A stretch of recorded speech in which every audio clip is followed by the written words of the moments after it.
Well, we all knew that there was going to be a World Cup in 2026 where things off the playing field would take as much new space as the action on the field. It's just that it's come a few months earlier than most people expected. The FIFA World Cup later down the year is going to have its own share of controversies, but the Cricket World Cup, much closer to home, that starts on Saturday, has had its fill of controversies as we build up to what has been a bizarre sort of lead up to the tournament. For starters, as we've already discussed on one of the earlier episodes, Bangladesh pulled out, Bangladesh were chucked out, I guess, technically, after their request to play outside India was turned down. And later, Pakistan have joined in solidarity with Bangladesh, saying, well, we won't go to the extent of boycotting the tournament, but we're not going to play India. And let's see how you react to that. And the ICC/BCCI have basically said, we'll go ahead with the plans as such. There's nothing different, while in the background, a lot of things are happening. In this sort of bizarre, controversial, slightly annoying build-up to a cricketing tournament, the matches get underway on Saturday across India and Sri Lanka. And maybe we'll spend this podcast partly discussing cricket, but we can't avoid the controversies that have been plaguing this tournament already. Hello and welcome to another episode of Game Time. We are joined by Mihir and Amit, the usual suspects for this week's episode. Mihir, let's start off with you. How have you been enjoying the build-up to the tournament? A lot of cricket. Absolutely lovely, because the technical talks I can't do. And I know we can get away by, faffing around about all the politics and the usual crap that happens when South Asian cricket teams are involved. I think we've done our fair share of ranting, Amit, recently. So we can build on that. But no, to be honest, I have a feeling, I'm going off on a slight tangent here, but I'm not really excited about this T20 World Cup, because if I think we go back to 2021, there has been a World Cup of one format or another every year. Correct me if I'm wrong, Vinayakk, because I'm sure you're better at remembering all these things than me. No, you're 100% right. Yeah, and then it just completely takes that thrill, excitement and charm away of the World Cup, because you already know whether you win or lose, you'll have an opportunity, maybe next year, or who knows if there is a World Cup suddenly 2 months later as well, or there is always IPL as well. So, don't forget the Champions Trophy, which is there for some reason. The Champions Trophy too. Yeah, so I've not really been looking forward to as such. The World Cup is there, it'll be exciting. I'm looking forward to, teams like Italy, for example, because that's something totally different for us, new for us. I'm excited for that. But I'm not really excited right now about the World Cup. Amit, I'm sure you have a different opinion. Vinayakk, I think, I was just thinking why this does not feel like a World Cup is upon us. As Mihir said, one of the reasons is the fact that we keep having World Cups year after year. So it just feels like an annual thing now. So it's not like previously World Cups used to be once in a 4-year thing of sorts, right? Right now it's a 1 per year wala thing. So it's hard to get excited. But I think, if I'm not mistaken, the World Cup this year has not even been marketed too much. Originally, you would have at least those annoying Mocha ads and all of that to hype up a game. Right now, what has happened is a lot of hype has gone into the fact that let's get India to retain the World Cup. So, in a sense, I think the marketing has been all about one team retaining the title, as opposed to the whole event as such. Like, as you said, Italy is there, USA, fascinating teams that we may not really know a whole lot about. So those sorts of things have not really, maybe, I could be wrong, but I think that's what has happened. No, you're right, because it doesn't feel like a World Cup. Right now, it looks like a South Asia Cup with all the conversations that are taking place. We haven't even registered so many things. And when I say we, just the collective approach to this World Cup, right? There is so little talk about, say, for example, how Australia are shaping, how South Africa are shaping up. England's opening batsmen, I was just reading about them, that it's just such an explosive opening pair they have. And generally, and we'll see the difference in mood, I guess, when the FIFA World Cup comes across, right? We'll be talking so much about the combinations and which player is good, which player is bad. We'll be thoroughly analyzing everything. And we also perhaps do that when the 50-over World Cup comes around. But somehow that's not been the case this time. So I'm not sure if it is the India, Pakistan, Bangladesh headlines because of that, or it's just the fatigue that's set in. I'm not able to place my finger yet, but I feel it's the fatigue. No, that's the word, Mihir. I think fatigue is the right word. I think Ashwin, you would have to respect his voice given how much he's seen in the game. And a month ago, we had done that story. Shankar Narayan had followed up on what Ashwin had said about the frequency of these World Cups, T20 World Cups especially, right? There is one every other year, like we've already mentioned, but also the fact that it's kind of diluting the other ICC events. Like for everyone you ask most of the players, they'd say ODI World Cup is the World Cup, right? And the fact that you've changed the name for the World T20 into the T20 World Cup to give it more credence, which has happened, I guess, like 3-4 years back. It doesn't change the fact that it just feels like a marketing gimmick to push a tournament every 2 years. And because of COVID, we had back-to-back in 21 and 22 or 20 and 21, forget. But it feels like it's just an overkill of ICC T20 World Cups. And that has definitely sort of, for me personally, has caused a massive fatigue. I mean, it feels like very recently that Surya Kumar Yadav completed that catch and India became world champions. And now they're year and a half later, they are again pushing that same narrative, history repeat karenge, history defeat karenge, all that. I mean, for it to be history, I would assume there needs to be a little more time than 1.5 years for history to repeat itself. It doesn't really feel like history when you have just 1 year between the two tournaments. So. And, there's been such this conversation about the loss of revenue from the India-Pakistan game. I mean, I was reading, I think in an Australian paper, that it might cost around $250 million, something like that. I was reading in Sydney Morning Herald, if I'm not wrong. But the thing is, you'll just perhaps have another India-Pakistan match either 2 weeks later and perhaps 6 months later as well, when there will be another ICC tournament invented out of thin air. And I'm sure, Pakistan won't continue boycotting India matches. It will be quite something if they do. But just the frequency of these ICC events are such that if, in 10 matches, if they don't play once, it's not going to make the cricketing world very, very poor. So, it's just strange. But Mihir, there is something very interesting. The numbers that you gave, that $250 million will be lost just because one game of this World Cup does not happen. That kind of gives both sides, both teams, an exceptional leveraging chip or bargaining chip, if you will, to keep the ICC perpetually hostage, where you can just say, as Pakistan have said this time around, that hum nahi khelenge, right? And they are not playing it for the most performative, pointless reasons of all, that Bangladesh ko bahar nikal diya ICC ne, so we are not going to play against India in Sri Lanka, not even in India, right? So it's a very complex year where now you are suddenly realizing that ICC has put itself in a position, because it keeps trying to have these India-Pakistan games in every single tournament, which has also caused that fatigue maybe. Like, it's also causing a bit of that, India-Pakistan hai, so no big deal. तो ये साल अगर miss हो गया तो Asia cup में 3 बार खेल लिया, अभी और क्या है? That's the thing, right? So, yeah, this is kind of where we are at right now. But as is the hope, we are sports fans at the heart of it. So we are probably tragics as well. And we hope that once the tournament begins, and we see an upset here or a big result there, we probably get sucked back into the theatrics of it all. Maybe, maybe not. But let's spend the next half of the podcast at least speaking a little bit about the cricket itself, focusing on probably India.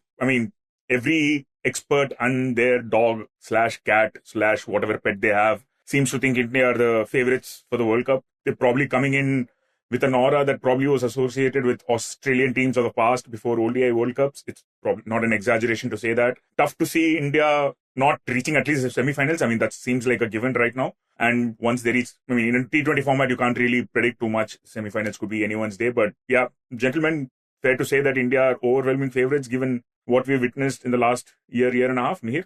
Yeah, especially also because how the schedule is designed. So the first half of the tournament, the group stages essentially don't matter, right? So that gives India a lot of freedom to test their patience or test their combinations. I will be surprised if they, say, for example, give Bumrah, if he goes all out, starting from the first match against the USA on Saturday. So you'll have probably a situation where India are saving their firepower for the second half of the tournament, and then they'll really look unstoppable. Bowling aside, I think what's worth mentioning is just the batting firepower, the top four, right? You have, especially with someone like Ishan Kishan playing the way he is, Surya Kumar seems to have found his touch right at the right time. Tilak Verma, if he's there, Washington Sundar, if he's back, it's an incredible top order there for India. And if they get going, especially on Indian pitches, I'm assuming Sri Lanka, India conditions would be more or less the same. We'd be keen to hear from Venkata, who's been following very closely in what's happening in Sri Lanka as well, someday on our pod.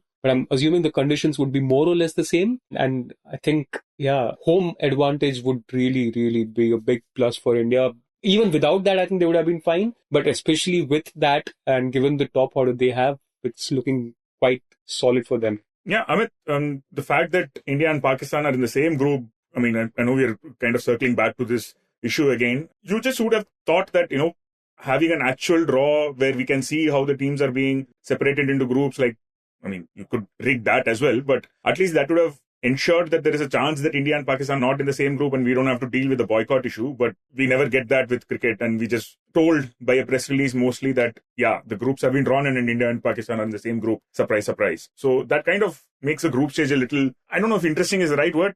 I was going to say interesting because now Pakistan are in a situation where they can't afford to lose to USA like they did last year, and they have to beat USA, Netherlands and Namibia.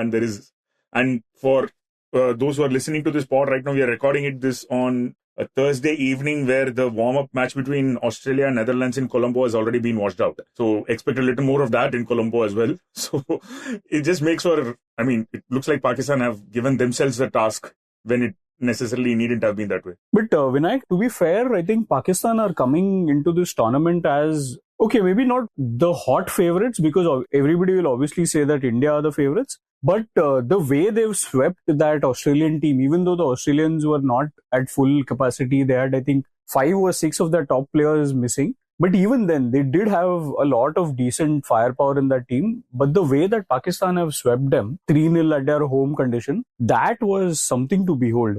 And I have a feeling that this time Pakistan are more prepared than ever. Obviously, there are those regular issues with them. Sometimes you don't know how a player will... They are basically like Schrodinger's cricketers, right? You never know what kind of form that the team is in or not.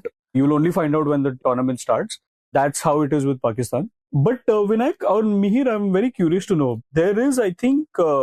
we are hearing a lot about the due factor, especially. We heard, MS Dhoni speak about it at a private event a couple of days back, where he said that, due is the one factor that genuinely scares me. Today, again, at the press conference, we saw Surya talking about the due factor and how it could essentially change the way a game is played. He said that, it's not in our control, but usually when we win the toss, we'd like to bat first and chase. That has given us a lot of success. So how much of a factor is due particularly? I know Vinayk mentioned the rain already in Sri Lanka, but due particularly, do you guys feel is a big factor in Asian conditions?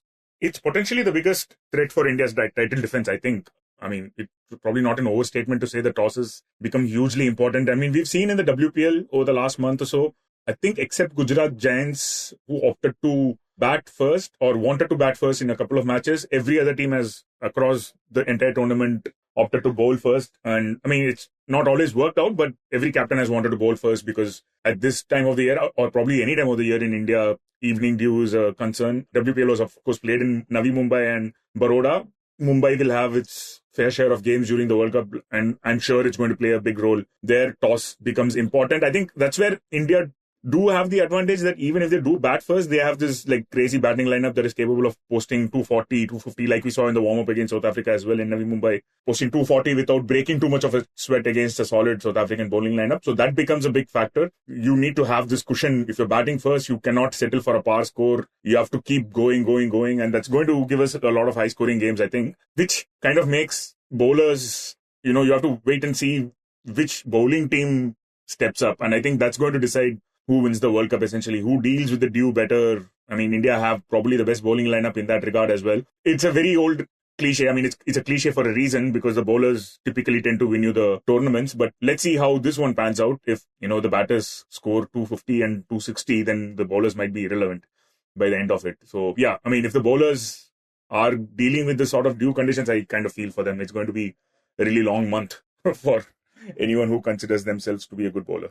So, Mihir, just going forward, I mean, I know we touched upon India and India being the favourites. Any other teams that you're looking forward to? You mentioned Italy. I mean, Australia is someone that always you cannot count them out. New Zealand we saw during the recent series. I mean, they look a good unit. Even though they lost the series against India, they had their moments. You can never rule New Zealand out of an ICC event. Any other teams that you're looking forward to in the tournament? So I was actually trying to come back to that point which Amit spoke about Pakistan being one of the favorites. And one player in particular that I'm really actually excited to watch is Usman Tariq, the spinner. And not just because he's chucking allegations. I think he could become this big controversial point, if that's okay to say. Not for his fault. I think his action has been cleared a couple of times already. But it is a extremely interesting action, right? I mean, I was watching that whole Cameron Green clip again and again. I was pausing and watching it again just to see his release point. And I found it extremely fascinating. Sorry, Mir, why did you have to pause him? He anyway pauses, no? Before throwing the ball? No, so that's why.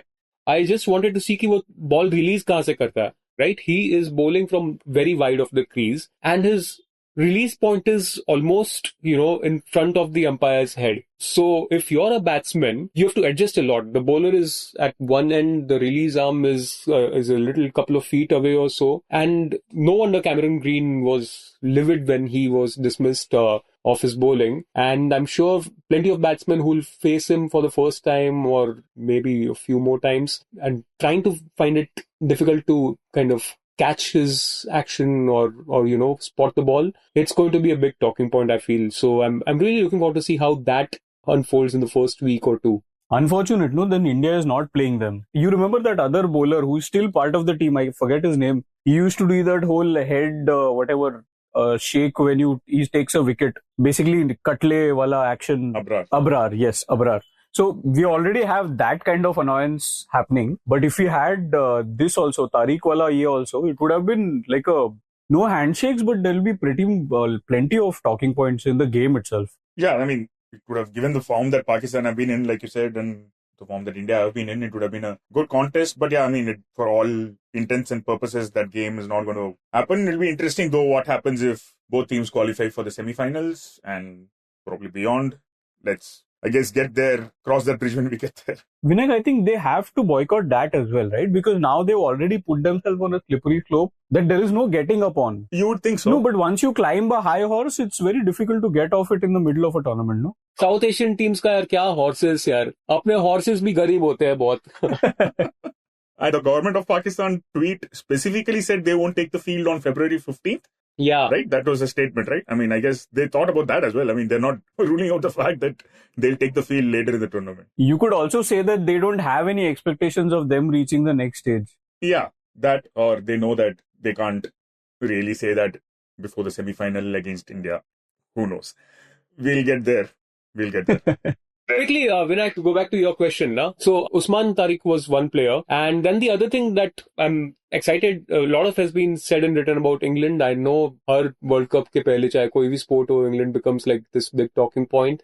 But it's fresh in my mind because I read a story about them. It's just Phil Salt and Jos Buttler. Incredible. We spoke about India's explosive top order. I mean, these two, I think, would probably be the closest to give India a good fight in terms of how quickly they score runs up top. So, ESPN Cricinfo had this incredible stat that in 23 innings, they have 1132 runs at an average of 51.45 and 10.74 runs per over. Put them in Indian conditions, and I think it's just custom made for them. So, another pair that could be very exciting and define the tournament. Baseball at the World Cup. After all the talk about baseball at Ashes. Yeah, let's see how that goes. Yeah, I mean, hopefully once the tournament starts, we'll have more of these discussions about the actual cricket. We'll probably have Venkat join us, maybe Sandeep Ji, when he can, for a little more nuanced takes on cricket and the bat and the ball and the field, instead of everything that's happening outside these three realms of cricketing issues. So, yeah, let's hope that's the case. We are not 100% sure it'll happen. Who knows how things go on Feb 15th. India have said, Surya Kumar has said that हमारा tickets booked है, हम travel करेंगे Colombo को. Pakistan would be in Colombo anyway, so if they decide we are all here, might as well have a game of cricket. Who knows, right? I mean, they turn up at the hotel and say, bhai, खेलना है क्या? And then they end up playing the match. I wonder if India and Pakistan would be at the same hotel in Colombo though. Yeah, probably not. They just run into each other in the lobby. Imagine that. भाई थोड़ा खेल लेते हैं ना, हम इधर हैं, क्या फर्क पड़ता है? And the garden में घूमने वाले लोग, they start playing and becomes the official match. You'll never put it past cricket. Cricket can surprise us in many ways. So let's see. Hopefully, when the tournament starts, we'll have more of these discussions. But Vinayk, sorry, before you wrap up, just one thing. So just imagine the hilarity of this whole situation where until the Pakistan Cricket Board sends an email saying that the team is going to boycott that one game against India, officially, as you said, इनके tickets booked है, so they will fly. The ICC will go ahead and promote and whatever, all the broadcasters and all of them will come. Tickets will be sold for that game, I'm assuming. Imagining that Pakistan are still playing. Even though they officially said नहीं खेलेंगे, but mail पे नहीं डाला है, तो नहीं चल रहा होगा. Now, we can laugh about it, thinking about how absurd the situation is. 100%. But at the end of the day, हम भी live blog set करके बैठे होंगे वो blog के चलाने के लिए. So I guess the joke's on all of us at the end of the day. Let's see. I mean, we won't boycott our coverage of the tournament. It's already begun. You would have read those stories on the Indian Express pages and the website as well. Yes. Away from the cricket field, how, families have shaped India's top cricketers. We'll have more such stories while the tournament happens. Do stay tuned. Check our website and the Indian Express pages for top-notch coverage from some of the best cricket writers in the business. Hopefully, cricket takes center stage from Saturday onwards. Thanks for listening. We'll join you soon with another episode of Game Time. You were listening to Express Sports by the Indian Express. This week's show was edited and mixed by Suresh Pawar and produced by me, Shashank Bhargava. If you like the show, then do subscribe to us wherever you get your podcasts. You can also recommend the show to someone you think will like it. Share it with a friend or someone in your family. It's the best way for people to get to know about us. You can also tweet us at Express Podcasts and write to us at podcasts@indianexpress.com.